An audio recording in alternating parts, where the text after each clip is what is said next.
This week, Six Flags Over Texas is unveiling their new Giga-Dive Coaster from Swiss manufacturer Bolliger and Mabillard. Going by the name of Tormenta Rampaging Run, this coaster is set to break multiple world records in just a few short days. Already, some members of the press are getting their first looks at this ride in anticipation of the big grand opening on Friday the 26th. As I'm not one of those people, and they don't seem to be talking about it, at least not yet, let's dive into what we know about this ride ahead of its opening. The layout, the records it's breaking, and what this coaster potentially means for the future of the model, the future of Bolliger and Mabillard, and the future of Six Flags. I'm Josef, and this is the Vertical Drop Viking. Tormenta Rampaging Run is the 19th dive coaster that was built by B&M, and the tallest one ever built. Of these 19, it's the 8th in the US and the 5th owned by the Six Flags Entertainment Corporation. At 309 feet, or about 94.2 meters tall, it's the world's first Giga-Dive coaster, as it breaks into the Giga Coaster category that was established by Intamin and Cedar Point 25 years ago by being 9 feet over 300 feet tall, which makes this the 7th tallest coaster in the world and the 8th Giga Coaster owned by Six Flags, all of which are in the US and Canada. Tormenta's awe-inspiring first drop is 285 foot, nearly 87 meter, beyond vertical dive at 95 degrees, almost identical in construction to the first drop on Iron Menace at Dorney Park or Dr. Diabolical's cliffhanger at Six Flags' other Texas park, Fiesta, Texas. This is literally double the height of Dr. Diabolical or Iron Menace. When you level off from that 285-foot dive, you can expect to hit speeds of 87 miles an hour, 140 kilometers an hour, by the bottom of the parabola, which is where your photo will likely be taken and sold to you afterwards for a hefty price. Reaching 87 miles an hour is another dive coaster specific record. After this, you are sent careening upwards into a sidewinder that's being called the world's tallest Immelman inversion at 218 feet or 66 meters tall. Early testing videos show this Immelman winder being handled at the typical B&M dive pace, that is a sort of graceful maneuver like you'd see from a professional stunt pilot, rather than hurtling through it like a fighter pilot. But you drift out of that Immelman and then immediately plunge back to the ground before looping back up again, this time into the world's tallest vertical loop at 179 feet or 54.5 meters. Now this one is not handled slowly and gracefully like the first Immelman, although this is with early testing, empty trains, and possibly no holding brake at the top of the hill. After the world's tallest vertical loop, the ride follows up immediately by another Immelman turn, this one perhaps the most true-to-form Immelman turn that B&M's ever constructed. Usually what B&M calls an Immelman turn is a loop up into a sweeping corkscrew turn, which is generally not back in the opposite direction from where you came. This is not the case here. This third inversion on Tormenta ends with the second half of a heartline roll, so it loops up and then heartline rolls it back to be right side up, which looks truly interesting here with the huge B&M box beam track. This Immelman leads you right into the customary mid-course brake run that you'll find on almost all modern dive coasters, the exceptions being Emperor and Wrath of Rakshasa. This mid-course brake run slows the trains down for another shorter vertical drop into a dive loop and then into the cutback element that snakes around the first drop and leads riders back into the final brake run. At 41.99 feet or 1.25 kilometers long, this is the longest dive coaster that B&M has ever built. Its drop is the tallest beyond vertical drop in the world, but not the tallest vertical drop in the world, because Falcon's Flight in Saudi Arabia has a 90-degree drop down a cliff that's double Tormenta's drop again. I'm not going to Saudi Arabia, but I am definitely going to Texas, because this might be my dream coaster. I might be the biggest fan of the dive coaster model there is, honestly. If there's anyone else out there making YouTube videos about roller coasters who's into dive coasters as I am, please, by all means, tag them in the comments, because barring that, I feel like I'm the resident dive coaster fanboy. So taking out the dive coaster and blowing it up to its logical conclusion has me absolutely pumped. Pumped enough to brave the Texas desert to get a chance to ride it. I hate the Texas desert. This coaster is being installed in the Spain area of Six Flags Over Texas as the focal point of a new themed village called Rancho de la Tormenta, or basically Storm Ranch in English. It replaced La Vibora, the Intamin bobsled ride, as well as El Diablo. This ride is themed to an unbeatable bull who, in the fictional in-universe of Rancho de la Tormenta, the Matadors have given it the name Tormenta, implying that this bull itself is the storm that plagues the Storm Ranch. This village will also be home to a new restaurant, Cocina Abuela, or Grandma's Kitchen, and that advertises its fare as Spanish and Latin American dishes made from scratch. Now, what made from scratch means within the confines of a Six Flags park, that remains to be seen. Now, the elephant in the room. B&M, the manufacturer, has been under fire for, let's say, the last 6-7 years or so from the online community about a perceived drop in quality of their ride vehicles. All through the 90s, 2000s, and 2010s, this was the roller coaster community's golden child. They set the standard for glass smooth rides, and they set the standard for insane ride capacity. At some uncertain point, some point to the pandemic, some say it started before the pandemic, B&M's new rides were opening and the vehicles just felt off. They felt old. Not rattly compared to a wooden coaster or a Pinfari coaster or anything like that, but rattly nonetheless. When your entire presence in the industry is as the premium option with the premium price tag, any drop in quality is going to get noticed and it's going to get held against you harshly. This is exponentially more noticeable when a top-tier company puts out a mid-tier product than when a mid-tier company puts out a low-tier product. And that's exactly what's happened to B&M.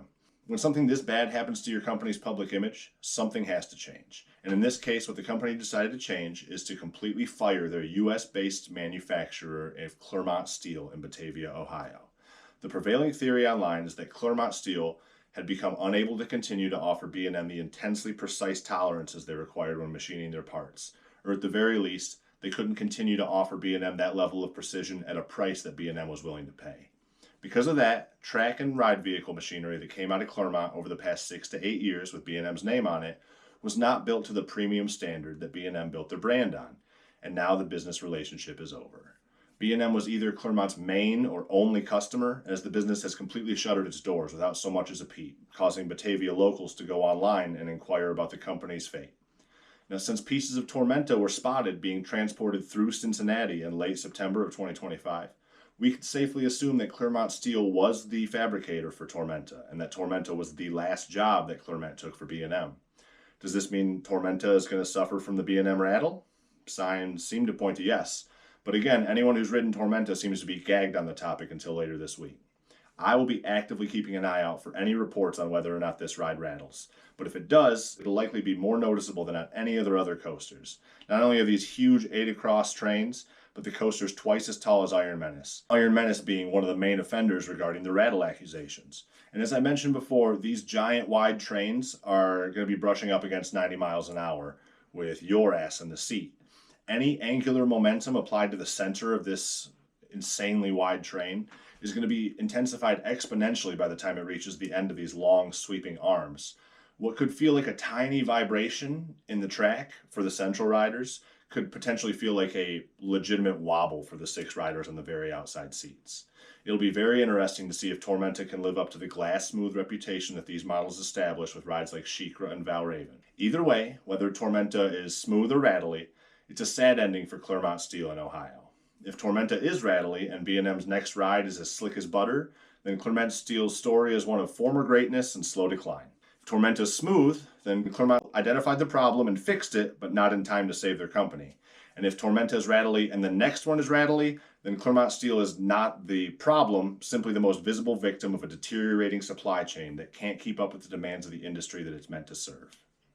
Now that B&M has crossed the threshold into Giga Coaster territory with this model, can we expect to see another Giga-Dive somewhere else? And if so, where? This is a bit of a tricky question, as many of the country's largest coaster parks either already have a dive or already have a Giga Coaster, or in Cedar Point's case, both. Also worth noting, not every company in the US can afford or is willing to afford a B&M coaster.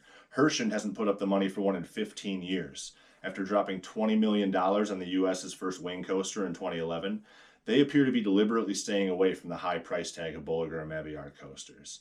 I think we can ascertain that Herschend did not see the return that they wanted on their investment, and I would be surprised to see them change course on that now. Merlin Corporation will buy B&Ms, and they own the original B&M dive at Alton Towers as well as Kraka at Hyde Park in Germany. But here in the US, Merlin only buys their B&M family coasters, and only at Legoland parks. Now, if I was Kim Jong-Josef and I got to dictate where the next Giga-Dive coaster would go, I would selfishly put it at Michigan's Adventure. But that's absolutely not going to happen. Enchanted Parks is a smaller organization. They just made a bunch of huge purchases, and they're owned by private equity firms, which are entities that famously hate spending $20 million to improve the perceived value of their properties.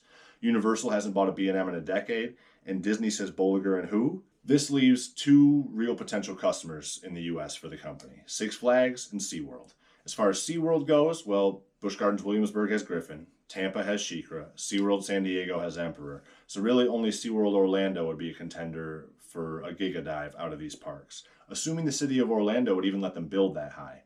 That park currently has the tallest coaster in Orlando with Mako, or Mako, I don't know how you want to pronounce that, and that coaster is shorter than Magnum. With the inordinate amount of theme parks in town, one of which being owned by the biggest multimedia mega corporation in the entire world, you'd think that if someone was allowed to build taller than 200 feet, someone would have by now.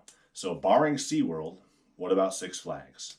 Since they're building Tormenta, and I'm making this video right now, Six Flags is obviously willing to put up the money, but it's unclear where this investment would be best placed. Six Flags Over Georgia doesn't have a dive coaster or a Giga, nor does New England or Magic Mountain. Six Flags Mexico likely is off the table after they couldn't get the permits to build Siren's Curse in 2024. Imagine trying to pull permits for a coaster twice the size. Fiesta Texas doesn't have anything taller than 180 feet and already has Dr. Diabolical. The smaller scale parks like Frontier City can forget about it.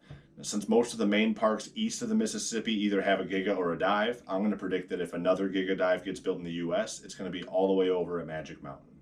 That being said, Magic Mountain is currently constructing their Vekoma Thrill Glider for next year, so we can assume that if I'm right, we're still not going to know about it for 3 years or so. There are rumors swirling around online that Magic Mountain is going to completely redo and retheme the entire Samurai Summit section of the park, the area on top of the eponymous mountain.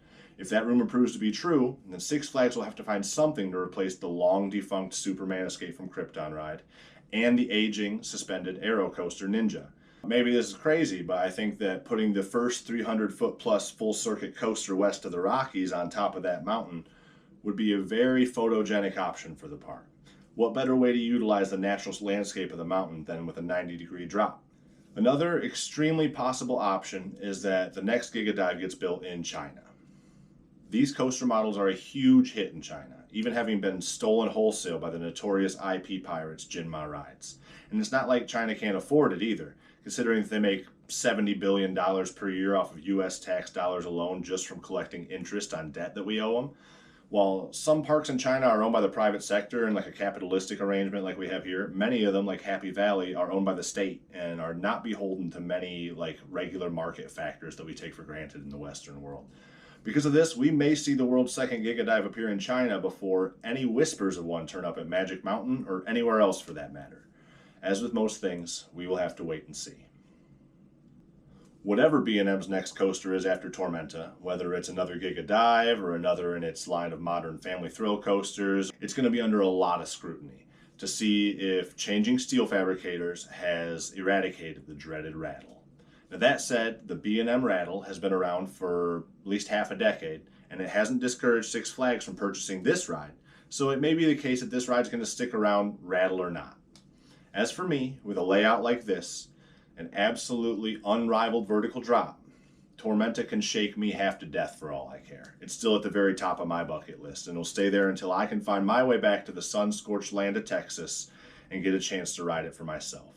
What about you? Have you experienced the B&M Rattle? What coaster was it on? Did it ruin the ride, or are enthusiasts on the internet just being dramatic as usual? Let me know in the comments, and also sound off down there if you've already got plans to go to Texas this season to ride this coaster. I promise I'll reply to every comment. In the meantime, thank you for watching. I have been Josef, Vertical Drop Viking out.